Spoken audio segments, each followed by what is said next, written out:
சேலம் மாநகர் பகுதிகளில் எந்த அளவுக்கு மக்களிடையே ஒரு விழிப்புணர்வு இருக்கு, இந்த தடுப்பூசி பெறுவதில் மக்களுக்கான ஆர்வம் எந்த அளவுக்கு இருக்கு, அவங்களுடைய பிள்ளைகளை அழைத்து வருவதில் எந்த அளவுக்கு இருக்காங்க மும்முரமா பதிவு செய்யலாம். வணக்கம் தேவேந்திரன். அதாவது இந்த தடுப்பூசி முகாம் சேலத்தில் அதாவது இன்று துவங்கி குறிப்பாக இந்த 6ஆம் தேதி துவங்கி இந்த 28ஆம் தேதி முதல் நாடு முழுவதும் நடைபெற உள்ளது. குறிப்பாக சேலம் மாவட்டத்தை பொறுத்த வரைக்கும் பார்த்தீங்கன்னாக்கா 8,12,345 மாணவர்களுக்கு இந்த தடுப்பூசி போடுவதற்கான ஏற்பாடுகள் செய்யப்பட்டுள்ளது. அது மட்டும் பார்த்தீங்கன்னாக்கா இந்த தடுப்பூசி முகாம் 3 கட்டமாக போடுவதற்கான மாவட்ட ஏற்பாடுகள் செய்யப்பட்டது. முதலாவதாக அரசு மற்றும் தனியார் பள்ளியில் பயில்கின்ற மாணவிகளுக்கு இன்று முதல் கட்டமாக வழங்கப்படுகிறது.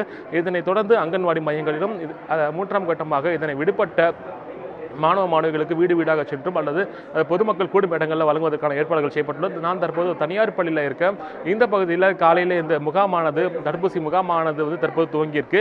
தற்போது நீங்கள் பார்க்கலாம், தற்போது இங்கே இருக்கிற அதாவது சேலம் நகர அலுவலர் தலைமையில் இங்கே ஏராளமான செவிலியர்களும் மாணவிகளுக்கான இந்த தடுப்பூசி முகாமானது தற்போது இங்கு துவங்கியுள்ளது. குறிப்பாக அந்த மாணவிகள் அச்சத்தை போக்குவதற்காக இங்கு ஆசிரியர்கள் அவருக்காக ஒரு கவுன்சிலிங் கொடுத்து இதனை தொடர்ந்து இந்த தடுப்பூசி போடுவதற்கு நடவடிக்கை எடுத்து வரப்பட்டது. தற்போது இந்த தடுப்பூசி முகாம் குறித்து சேலம் நகர அலுவலர் செல்வகுமார் அவர் நம்மிடம் நினைச்சிருக்காரு. சார் வணக்கம். சார், தற்போது இந்த சேலத்தில் இந்த முகாம் துவங்கியுள்ளது. குறிப்பாக சேலம் மாநகரத்தில் எவ்வளோ பள்ளிகள் எவ்வளோ மாணவர்கள் வழங்கப்பட்டிருக்கீங்க? சார், சேலம் மாநகராட்சி பொறுத்த வரைக்கும் 286 தனியார் மற்றும் கவர்மெண்ட் எய்டட் ஸ்கூல்கள் இருக்குங்க. இந்த ஸ்கூல்கள் எல்லாமே சேர்த்து மொத்தமாக சேலம் மாநகராட்சியில் 1,32,000 குழந்தைகள் படிக்கிறாங்க. அவங்க எல்லாருக்குமே இந்த வேக்சின் இந்த 6ஆம் தேதியிலேருந்து 28ஆம் தேதி வரைக்கும் போடப்படுது சார். இது மட்டும் இல்லாமல் இதில் குழந்தைகள் விடுபட்டு 9 மாதத்துலேருந்து 5 வயசில் இருக்க குழந்தைகள் 70,000 குழந்தைகள் இருக்காங்க. மொத்தமாக சேலம் மாநகராட்சியில் 2,09,000 குழந்தைகளுக்கு இந்த 6ஆம் தேதியிலிருந்து 28ஆம் தேதிக்குள்ளார இந்த மீசல்ஸ் அண்ட் ரூபலா தடுப்பூசியை எல்லா குழந்தைகளுக்கும் போடுறோம்.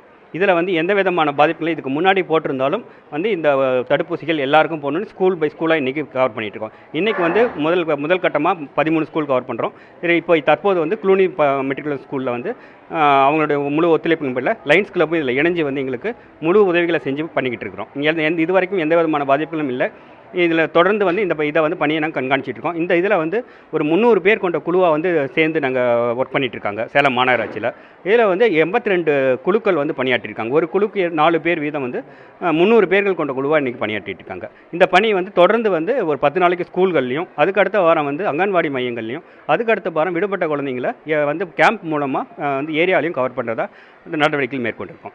சார், இந்த தடுப்பூசி தொடர்பான பொதுமக்கள் மத்தியில் ஒரு அச்சம் ஏற்பட்டிருக்கு. இந்த அச்சத்தை போக்குவதற்காக மாநகராட்சி சார்பாக இந்த மாதிரி நடவடிக்கை எடுத்திருக்கோம். மாநகராட்சி சார்பாக நாங்கள் கடந்த 10 நாட்களுக்கு முன்னாடி அனைத்து ஸ்கூல்களுக்கும் சென்று அவங்கவுங்க பேரண்ட்ஸுக்கும் எல்லா விதத்துலையும் இது ரொம்ப சேஃபான ஊசி. ஏற்கனவே கவர்மெண்ட்டில் ப்ரைவேட்டில் போட்டுக்கிட்டு இருக்க தடுப்பூசி தான். இது ஒரு புது வகையான ஊசி கிடையாது. இதை கவர்மெண்ட்டில் இலவசமாக போடுறோங்கிறத எல்லாருக்கும் ஒரு விழிப்புணர்வு ஏற்படுத்தியிருக்கோம். இந்த விழிப்புணர்வு ஏற்படுத்தி பேரண்ட்ஸையும் கூப்பிட்டு நாங்கள் பேரண்ட்ஸ் டீச்சர் மீட்டிங்கை போட்டு பேரண்ட்ஸுக்கும் சொல்லியிருக்கோம். மக்களுக்கு விழிப்புணர்வு ஏற்படுத்தும் வகையில் ஏரியாவில் எல்லா இடத்துலையும் நோட்டீஸ்களும் நோட்டீஸ் மற்றும் விழிப்புணர்வு இதுகளை ஏற்படுத்தியிருக்கோம் சார். இதில் எல்லா குழந்தைங்களும் அவங்களுடைய சந்தேகங்கள் நிவர்த்தியில் தீர்த்து வைக்கிறதுக்கு ஒரு 24/7 செல் ஆரம்பித்து அதில் அவங்களுடைய சந்தேகங்களாக இருந்தாலும் சரி, அதனுடைய பயங்களையும் போக்குறதுக்கு தொடர்ந்து 10 நாட்களில் வீடு வீடாக சென்றும் நாங்கள் பேம்ப்ளெட்டுகள் கொடுத்து அவங்களுக்கு விளக்கம் சொல்லிகிட்டு இருக்கோம் சார். தேவேந்திரன், குறிப்பாக இங்கே நடைபெற்று இருக்கிற இந்த முகாம்களில் பார்த்தீங்கன்னாக்கா இந்த பள்ளிகளிலே பொதுமக்களும் இங்கே கூடியிருக்காங்க. குறிப்பாக அந்த பொதுமக்களோடையும் நம்ம கேட்கலாம். ஆமாம், வணக்கம். குறிப்பாக உங்களுடைய குழந்தைகளுக்கான இந்த முகாம்கள் இப்போது தடுப்பூசி போடுறது வந்திருக்கீங்க. ஸோ இதை எப்படி பார்க்குறீங்க? எங்கள் 2 குழந்தைங்க இங்கே தான் படிக்கிறாங்க, க்ளூனி மெட்ரிகுலேஷன் ஹையர் செகண்டரி ஸ்கூலில். பெரிய பாப்பா 3rd ஸ்டாண்டர்ட் படிக்கிறாங்க, சின்ன பாப்பா யூகேஜி படிக்கிறாங்க. 2 பேருக்குமே இந்த எம்ஆர் வேக்சின் போடுறதுக்கு நாங்கள் அலோவ் பண்ணியிருக்கோம். ஏன்னா இது சேஃப் அப்படின்னு சொல்லி எல்லா டாக்டர்ஸுமே சொல்லியிருக்கிறாங்க. அதனால் நாங்களும் அதுக்கு ஒத்துழைப்பு கொடுத்துருக்குறோம். அது அதனால் எந்த பாதிப்பும் இல்லை அப்படிங்கிறதும் எங்களுக்கு தெரியும். இப்போ அதனால் சேஃபாக இருக்கிறாங்க, ஒன்றும் பிரச்சனை இல்லை. நீங்கள் இங்கே எந்த மனநிலையை வந்தீங்க? இப்போ தடுப்பூசி குழந்தைங்களுக்கு போட்டிருக்காங்க. ஸோ அதை எப்படி பார்க்குறீங்க? உங்கள் மனநிலை இப்போ எப்படி இருக்குங்க? எங்கள் பாப்பாவும் இங்கே படிக்கிறாங்க, 1ஆம் வகுப்பு படிக்குது. நாங்கள் நிறைய டாக்டர்ஸ் கிட்ட கன்சல்ட் பண்ணி இங்கே போட்டிருக்கோம். இதை பற்றி நிறைய தெரிஞ்சிருக்கோம், இதை பற்றி விசாரிச்சிருக்கோம். இது ரொம்ப சேஃபான ஒரு ஊசி அப்படின்னு சொல்லி எல்லாம் சொல்லியிருக்காங்க.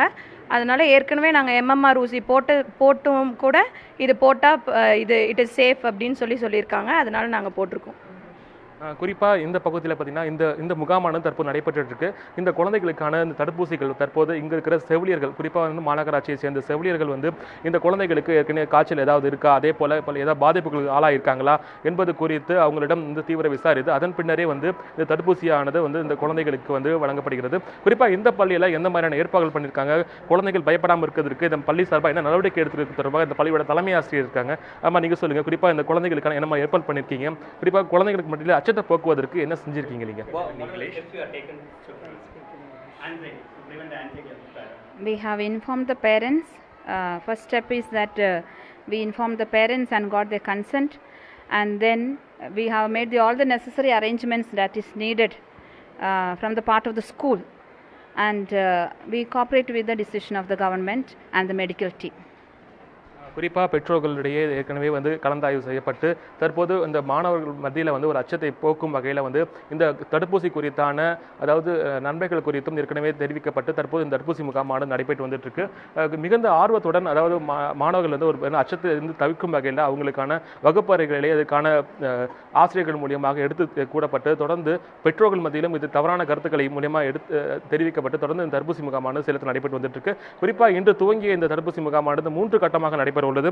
குறிப்பாக சேலம் மாநகர பகுதிகளில் மட்டும் பார்த்தீங்கன்னாக்கா 1,32,288 மாணவ மாணவிகளுக்கு இந்த முகாமில் வழங்கப்படுகிறது. இது முற்றிலும் பார்த்தீங்கன்னாக்கா நோய் எதிர்ப்பு சக்திக்காகவே மட்டுமே வழங்கப்படுவதாக இங்கே இருக்கிற அதிகாரிகள் தெரிவித்திருக்காங்க. பொதுமக்களுடைய அச்சத்தை போக்குவதற்காக மாநகராட்சியும் பல்வேறு நடவடிக்கை எடுத்திருந்தாலும் தொடர்ந்து வந்து இந்த முகாமானது 3 கட்டமாக நடைபெறுவதற்கான அனைத்து ஏற்பாடுகளும் தற்போது செய்யப்பட்டிருக்கு. தேவேந்திரன்.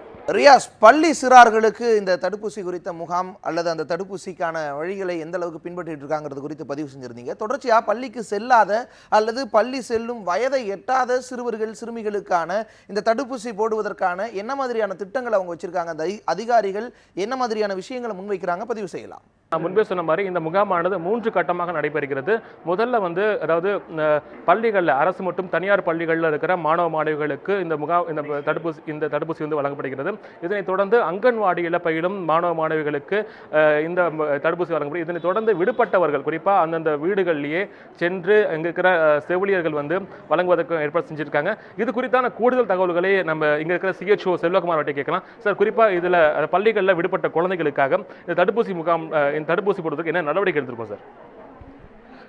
சார், பள்ளிகளில் விடுபட்ட போன குழந்தைகளுக்கு வந்து நாங்கள் ஏற்கனவே சென்சஸ் வந்து வீடு வீடாக சென்று எடுத்திருக்கோம். இங்கே வந்து விடுபட்ட குழந்தைங்களோட லிஸ்ட்டை முதல்ல இந்த 10 நாள் கழித்து 1 வாரம் கழித்து வாங்கிட்டு அவங்களுடைய வீட்டு அட்ரஸை வாங்கி வீடுகளுக்கே சென்று அங்கே முகாமிட்டு வீட்டில் போட மாட்டோம் சார். அவங்க வந்து அங்கே ஒரு முகாமிட்டு அந்த முகாமுக்கு அவங்கள கூட்டிகிட்டு வந்து அங்கே போடுறதுக்கான முயற்சிகள் எடுப்போம் சார். இதில் ஒரு குழந்தைகளோட விடுபடாமல் இருக்கிறதுக்கு தான் அடுத்தடுத்த கட்டங்களில் அடுத்த வாரங்கள் வந்து இதில் அங்கன்வாடி நேரத்துலையும் வந்து இங்கே விடுபட்டிருந்தாக்கா அடுத்து வந்து அந்த நேரத்துலையும் இதே ஸ்கூல்களுக்கு மறுபடியும் வந்து மாப்பப் ரவுண்டுங்கிற பேரில் வந்து விடுபட்ட குழந்தைகளை கவர் பண்ணணும். இங்கேயும் விடுபட்டிருந்தால் அவங்களுடைய வீட்டுக்கே சென்று அவங்களை முகாமுக்கு அழைத்து கொண்டு சென்று ஒருத்தரையும் விடுபடாமல் அனைத்து 9 முதல் 15 வயது உள்ள குழந்தைகளை வந்து எல்லாருக்கும் இந்த தடுப்பூசி கிடைக்கும் வண்ணம் வந்து நடவடிக்கைகள் எடுக்கப்பட்டுள்ளது சார்.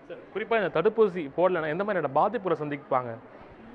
மீசல்ஸ் அப்படிங்கிற நோய் வந்து சார் முதல்ல வந்து இறப்புக்கு வந்து அதிக காரணங்கள் வழிவகுக்கக்கூடியது சார்.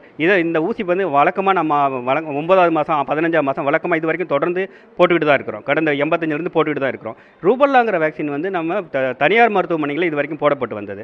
இது வந்து இந்த ரூபல்லாங்கிற நோயினால் வந்து பாதிப்பு என்னங்கன்னா குழந்தைகள் வந்து ப்ரெக்னெண்ட்டாக இருக்கும்போது மாத கர்ப்பிணி தன்மைகளுக்கு பாதிப்பு ஏற்பட்டுச்சுனாக்கா ரூபல்லானால கண் தெரியாமல் இருக்கிறது, காது கேட்காமல் இருக்கிறது, மூளை வளர்ச்சி குறைவாக இருக்கிறது, இந்த மாதிரியான பாதிப்புகள் கண்டிப்பாக வரும்.